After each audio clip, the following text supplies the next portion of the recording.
All right, we got the 500 likes in the video from Friday, so I came in yesterday, and I'm back here on a Sunday. So do me a favor, since I came in and gave you guys some extra Michigan football videos, make sure to subscribe to the channel if you haven't yet. We're getting this close to the Michigan podcast to be the #1 most subscribed to YouTube channel for Michigan football. That's youtube.com/Michigan TV. Subscribe. You will not regret it. Money back guaranteed. We're going to talk some Sunday evening news around the Michigan football program coming up right now.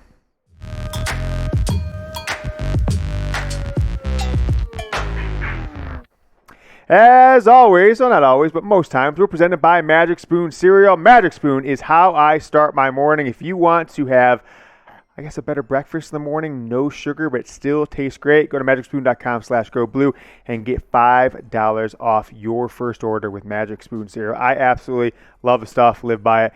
So we've got a few things to talk about here on a Sunday night. We're going to get into more around this program as we go into the week. And there's not a ton to talk about today, honestly. I'm not trying to say it's a bad show. Keep watching. We're going to get into it with my takes, my opinions on this Northwestern game, and, of course, the Michigan State game coming up a week from Saturday. So get down in the comments. Let me know what you guys think about these games coming up. But there is a credible news outlet, Matt Sersnick, or something like that. How you pronounce his name. He's a TV blogger, sports TV blogger. He put out today all his predictions, and he's almost been spot on. I've only seen maybe one or two times that I've seen him be inaccurate over the last couple of years of what he thinks the October 30th TV slate will look like. And he has Michigan at Michigan State, the noon kickoff that day. I believe it was the Fox noon kickoff, and so that is an interesting one to think about.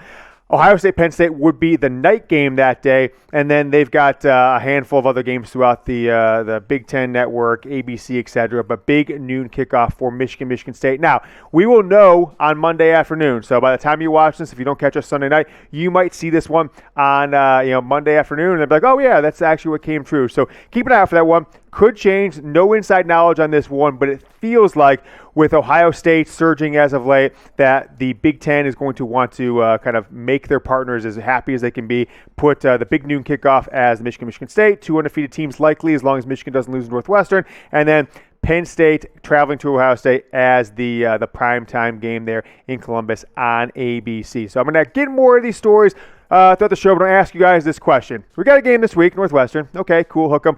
But want to know what you guys are thinking about the game next week, which will be against two teams that'll be ranked in the top, obviously 10, both in the top 9 right now. Will Michigan go on the road and beat Michigan State? Type Y for yes, type N for no.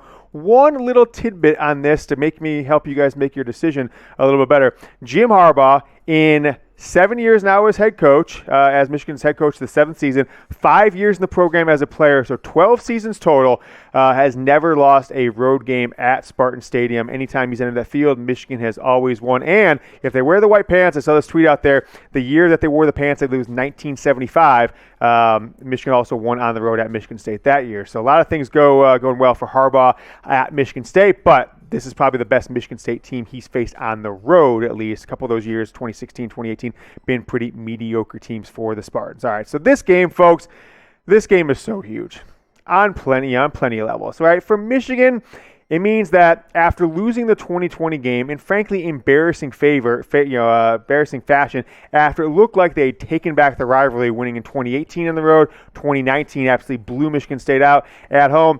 Then they're favored by 20-plus points last year. And they are coming off a huge win against Minnesota the week prior, whereas Michigan State, if you recall last year, lost to Rutgers in the opener, comes into Michigan Stadium on Halloween, and frankly beats the crap out of Michigan. And the Michigan program just went in a downward spiral from there. It really was quite a sight to see. So if Jim Harbaugh wins this game, he's got a winning record against Michigan State, right? That is the minimum expectation from a Michigan coach. Frankly, any Michigan coach who doesn't have a winning record against Michigan State needs to be fired instantly. That's why Rich Rod's no longer here. That's why Brady Hoke's no longer here. So this game is so huge for Michigan. It is an absolutely must-win for Michigan's head coach Jim Harbaugh, the staff, for Cade McNamara to go on the road, take back the state.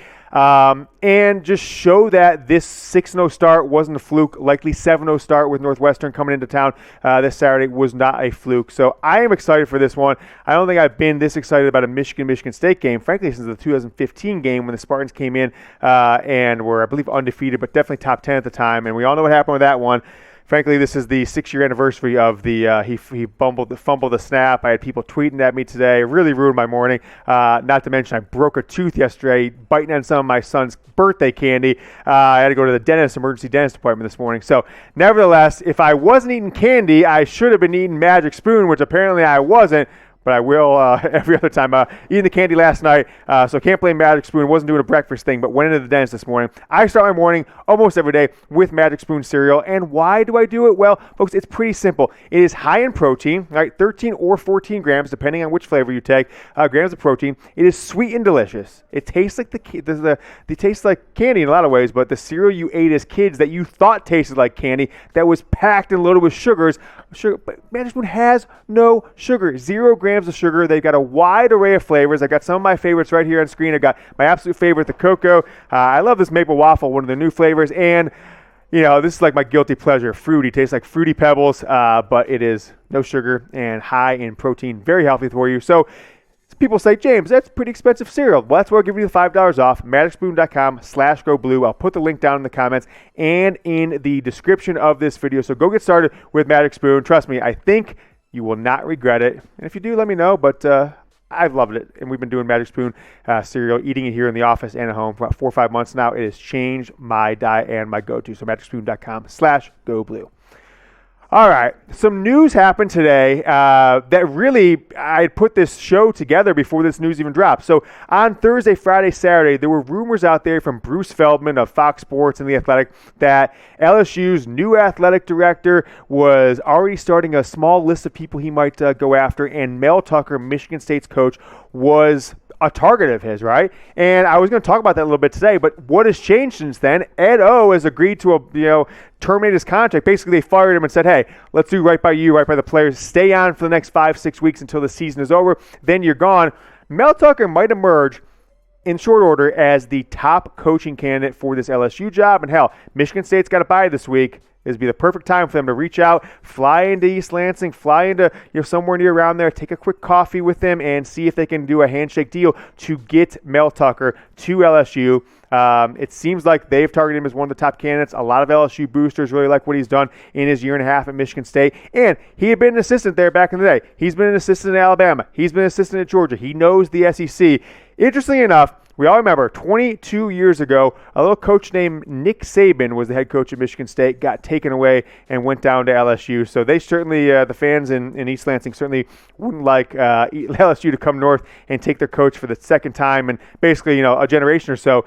But it seems like it could be trending to Mel Tucker being interested there. Obviously, we saw Colorado only lasted 1 year, went to Michigan State. He is not adverse to jumping around for jobs, at least as it seems so far. So it's one storyline to keep an eye out for. Folks, I'm going to say this.